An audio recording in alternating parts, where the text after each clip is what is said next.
everybody, to the SilmFilm Script Discussion Season 2, Episode 12. We got everybody back. We got everybody working. Everything's happening, and it's awesome. So, anyway, so we have the fateful meeting of Melkor, the second meeting of Melkor and Ungoliant. So what does that look like? Okay, so the hosts were asking about what Ungoliant looks like at this point. And there was this discussion of if she is A, B, like emaciated and gross.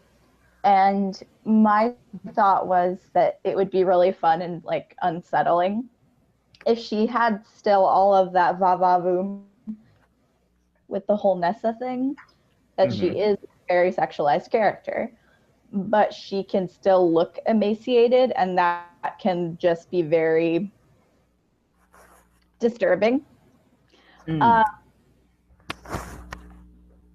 this is not a fair comparison at all, but if you have seen the Les Miserables film with Wolverine, yes, that one.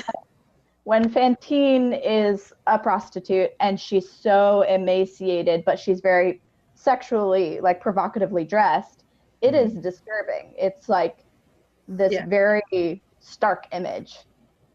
I agree. Fantine in that film is very disturbing. Very disturbing. So there's a lot of very disturbing things in that film. I can agree with that.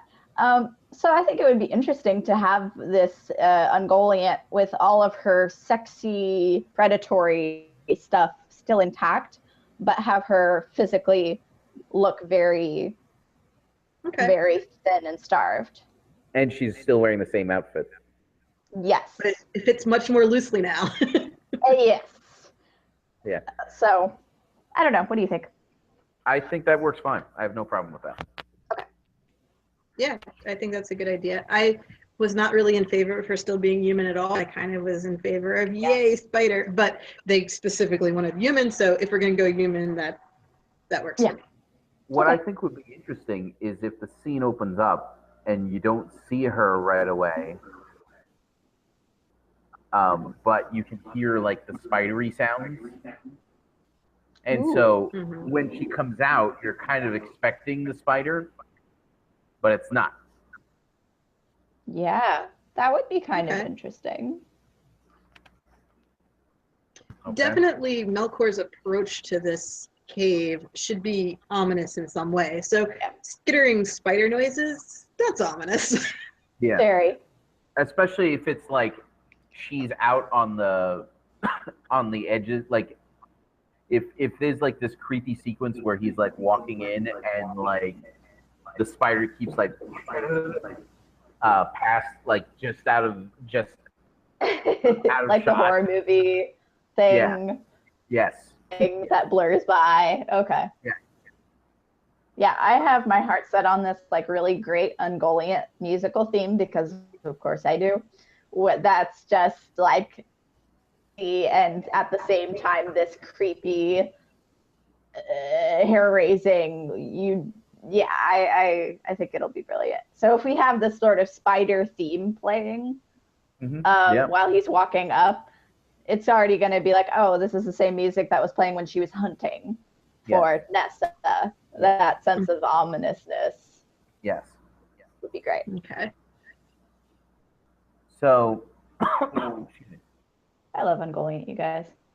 We know. I know, which is why it's so important that we have you for this conversation. Okay, so is he like approaching this situation with a little bit of trepidation possibly? I think so.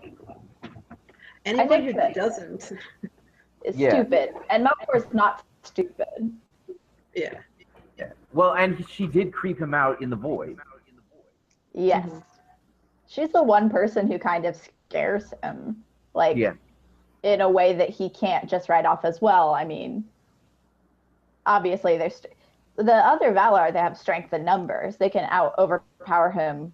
Right. That she just creeps him out. Overpower him, but it's possible that if they met alone on a planet, that Melkor could just destroy Telkas by just constantly dropping mountains on them. Yeah, I think the other thing that creeps Ungoliant creeps Melkor out about Ungoliant is that the other Valar aren't a rival to him in the same way that she could be. If she wanted to be Spider Queen of the Universe, he would have a problem. Luckily, she doesn't. She's not an empire builder. She's just hungry. Yeah. It'd be in the back of his head of, if she really wanted to be my rival against the Valar and try to take over this place, that could be a problem for me. Yeah. And it will. Okay. Yeah. So he should be approaching with some trepidation and some respect for keeping his distance from her. Yes. Right. Oh, and she could like constantly be like invading his space, his bubble a little bit. He has to keep like, and he plays it off, right? He doesn't like overtly like take a step back, but he kind of like walks away a little bit. Right, he does the whole walk and talk thing of, I'm going to walk over here and deliver my line because you're creepy. I'm keeping control of the situation in my environment. Meanwhile, like kind of constantly like licking her teeth a little bit and looking at him in a way that isn't like, I'm paying attention to what you're saying. It's more like, I wonder if he tastes good. Yeah. Yeah. Yeah. She's definitely watching his mouth move. Yeah. She's not looking at his eyes. He's like, lady, eyes up. Sorry. Yeah. So,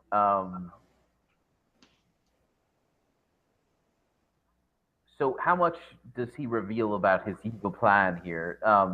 Because my takeaway from the podcast was that they don't want him to say, hey, we're going to go attack the trees. It's more like, hey, I have something in mind that I think you would be perfect for, and something that we could both benefit from. Yeah.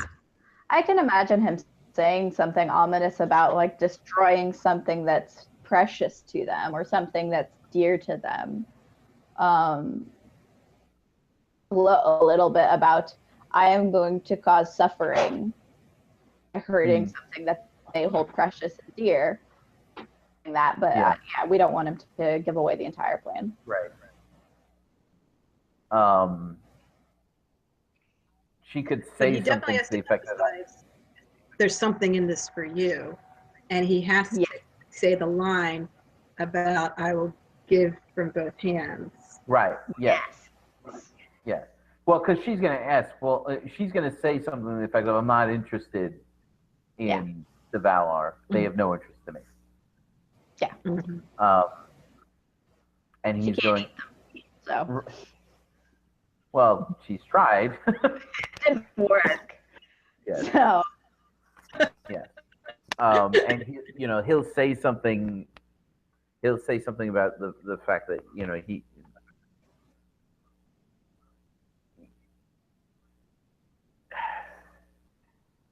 That they, I mean, what is he going to say? Like, they have things and I'll give them to you? Like, what is he?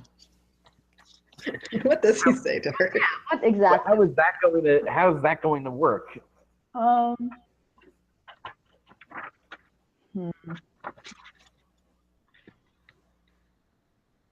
Like, how does he get to offering her jewels without saying, hey, there's pretty shiny jewels?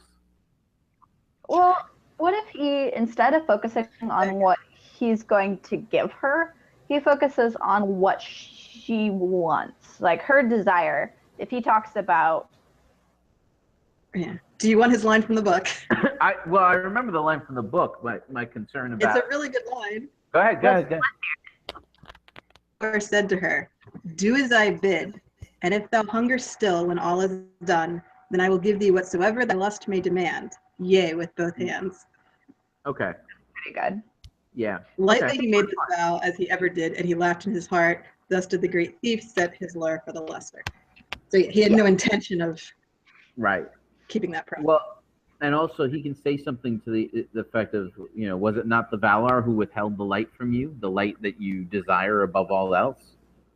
Yeah. I think that it's great that he makes this promise. It's that if you're still hungry, we'll let you see your wife again. Spoiler alert, she's dead, so we're going to kill you. We're technically keeping our promise. I think that it's a pretty good setup, and I don't think we need to change it overly. But yeah, I think, you're hungry. I have a way to meet that hunger. You have something I want. I have a way to get you what you want. Would be, Yeah. Instead of like going into detail about what exactly she's going to get. Right. Now, that obviously that line uses the word lust. Do we want to just stick to the hunger side of it? No, we can say lust because it's using it in the old term. Yeah, as the old. I know how Tolkien is using it. I just meant in the whole how are we portraying the dynamic between Ungoliant and Melkor. Well, because he's not giving what exactly is he offering to give her here? Right, but that we've established that would make it even more creepy. Where hunger and sex or sexuality are so intertwined in her character. Mm-hmm. Yeah, we aren't really sure what she wants exactly. Like, yeah. For him to use the word lust, it has this double meaning that I think works really well. It's almost suggesting I was just asking If you still want to, I'll sleep with you, even though you're a gross and horrible spider. Yeah, I think that there's a chance that people might take it that way, and that's incorrect. But I agree that if we're going to use the word, we should do it intentionally and not just leave it in because we didn't think it through.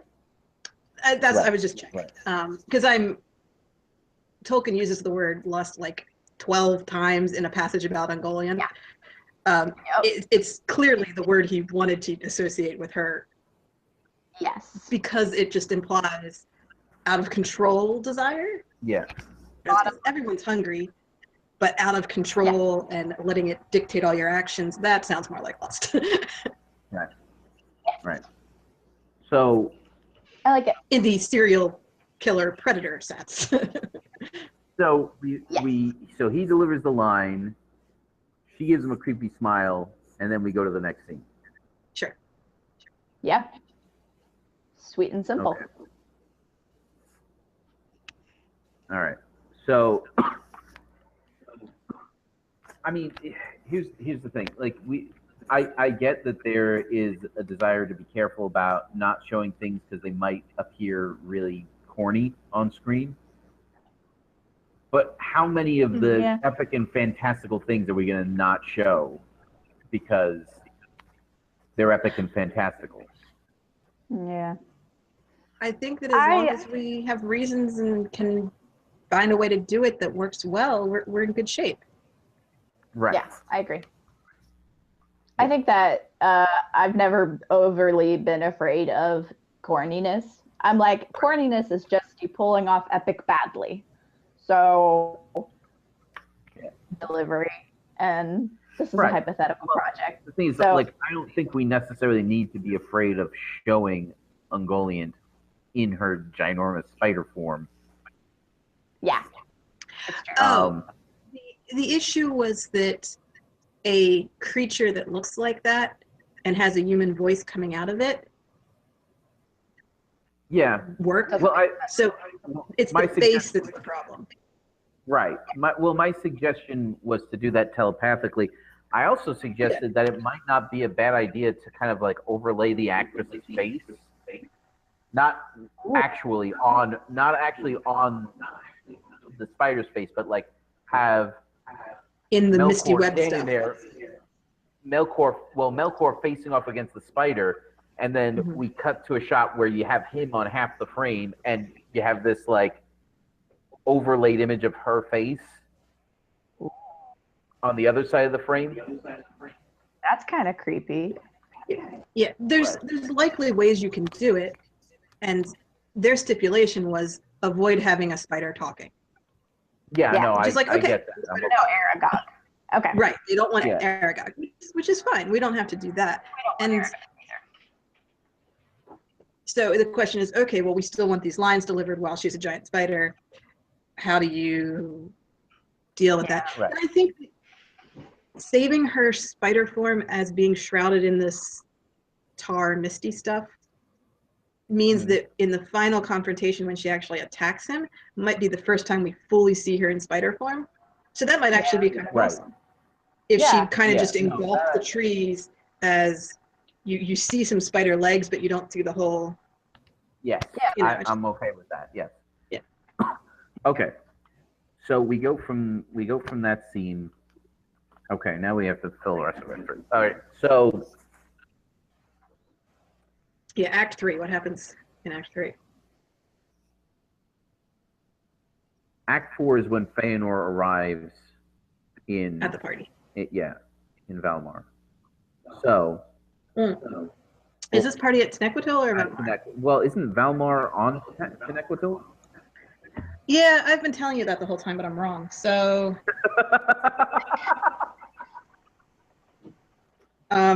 Yeah. So the There's Vanguard didn't live in Valmar then.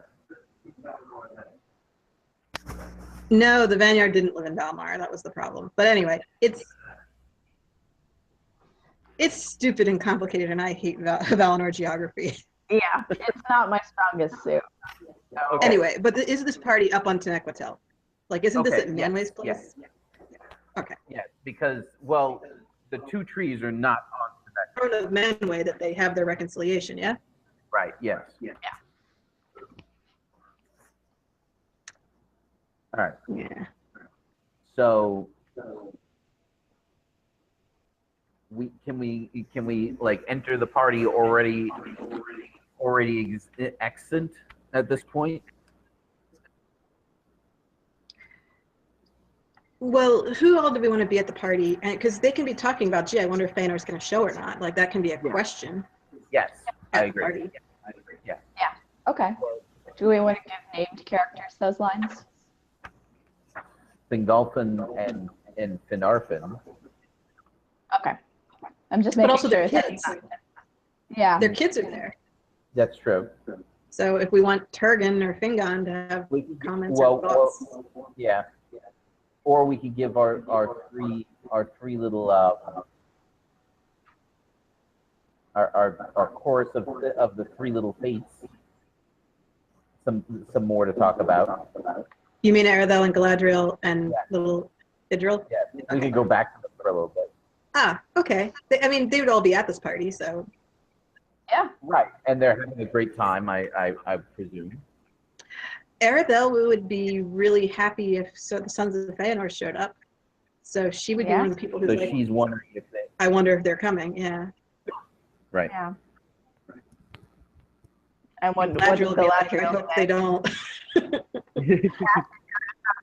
I hope not. And Idril's like,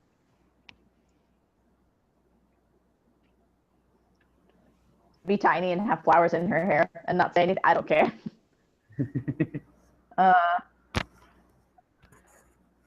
Well, or she could kind of rebuff Galadriel a little bit, like why would it be a problem? It's a party. Everybody's having a good time. Yay! Yeah.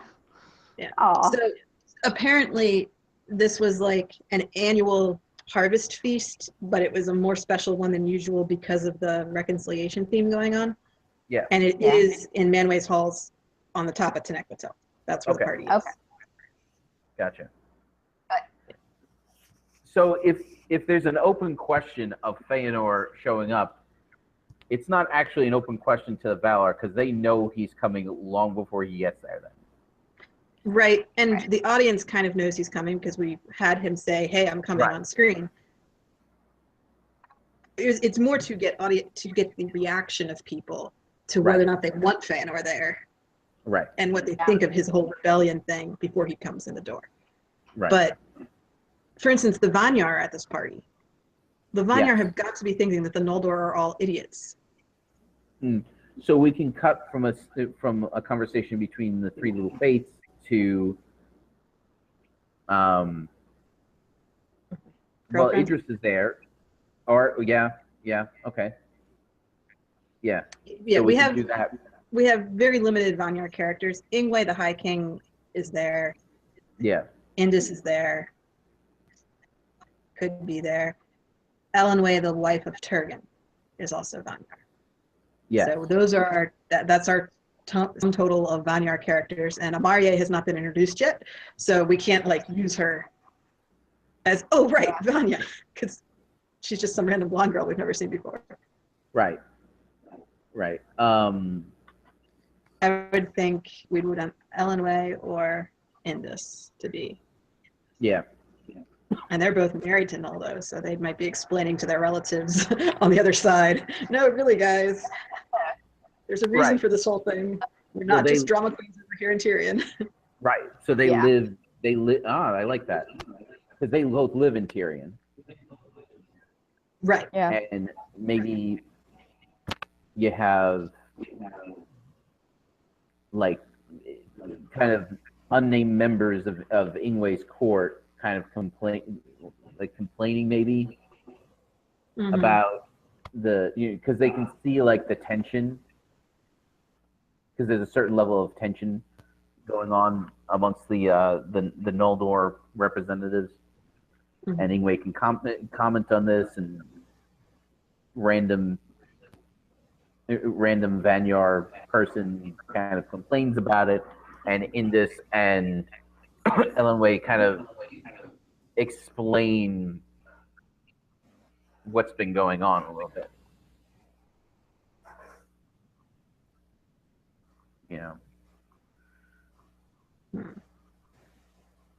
Because while they don't go on. This would be an opportunity to hear Indus defend the Noldor. Yes. Yeah. When we've seen her talking to Noldor all the time, being like, "Come on, guys, can you please just like reconcile with the Valar? It's not that bad." This is a chance for her to be, "Oh, I'm Queen of the Noldor. Let me explain to you, Vanyar, what's going on. Right. There's more to this than you see. Right. Trust me." Yeah. So I think it would be interesting to see Indus make that shift depending on who her audience is.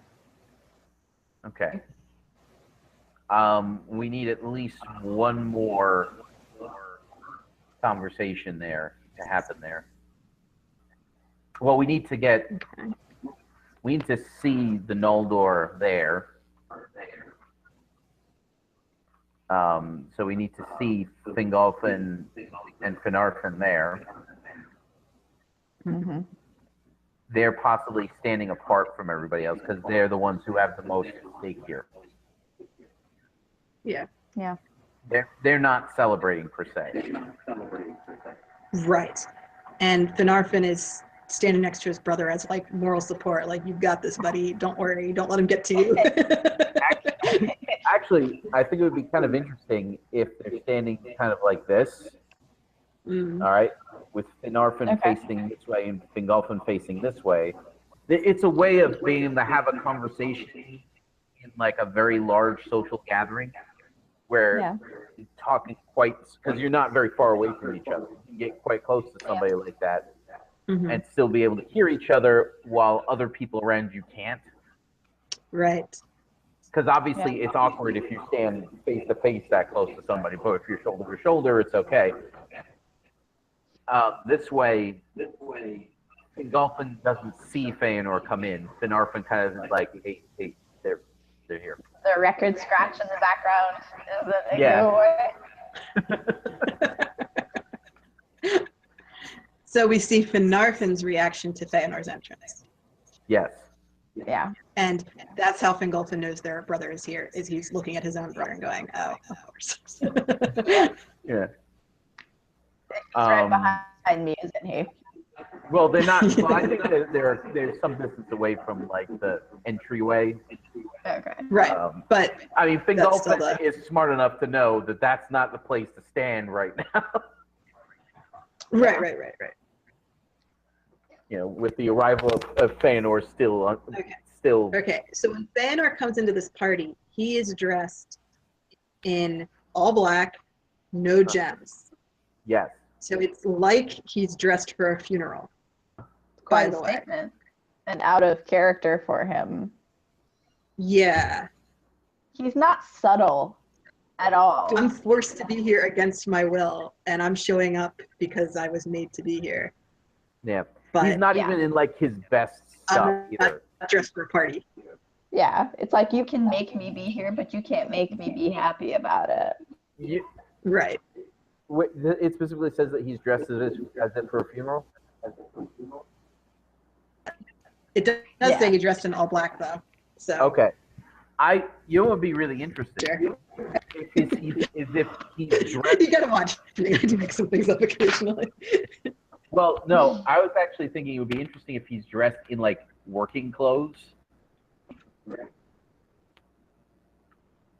Hmm? If he's dressed in like working clothes, he's not even in like nice clothes. Okay. Yeah. I have this feeling that Feanor has a strong sense of the dramatic. Yes. Feanor came not in rank at the And- festival, and he wore no ornaments, neither silver nor gold nor any gem, and he denied the sight of the Silmarils, and left them locked in Formonos. Yeah, so he was very not subtle. The dress for a funeral thing all in black is me making things up. Yeah, I love it though. But Okay, no, we can... All right, Yeah. I think it's like a great way of visually saying, not only am I not wearing the Silmarils, I'm not even going to let, like, Sunday morning drinking coffee jewels out. Because, you guys, really great. It's a great image. I love it. all right.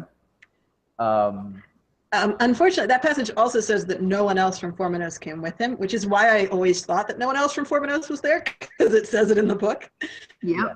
But I think we at least have to have him bring Huan. If he's bringing Caligorm, he must bring all the sons. And yeah.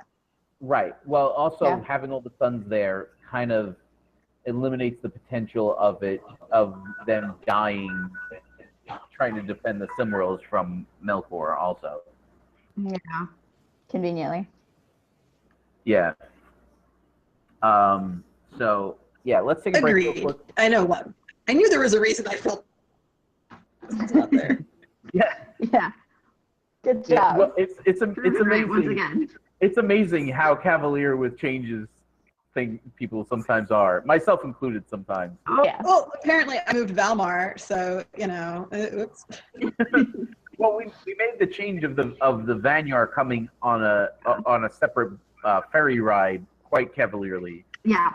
I thought that Oh, was yeah. a minor change. Well, it didn't Not actually impact the story in any negative way. Also, so Oh. anyway. So let's take a break real quick. On that note, if you're watching us live, I don't think anybody is, but if you're watching us live, you should be. We'll be back in a minute. Because we're awesome, clearly. Yeah, we know what we're As I talking about. mistake, if you're watching us in the future, which I hope will one day be allowed to happen, yeah, like and share the videos if you like and want to share them. If you haven't yet, definitely subscribe. That's that button that's like right over there. All those buttons are right over there. Feel free to hit, except for the middle one, because that's the thumbs down button. We don't want any of those. Anyway, also comment down below if you have anything that you want to add or complain about, or just, you know, general laudations too. We take those. Correct.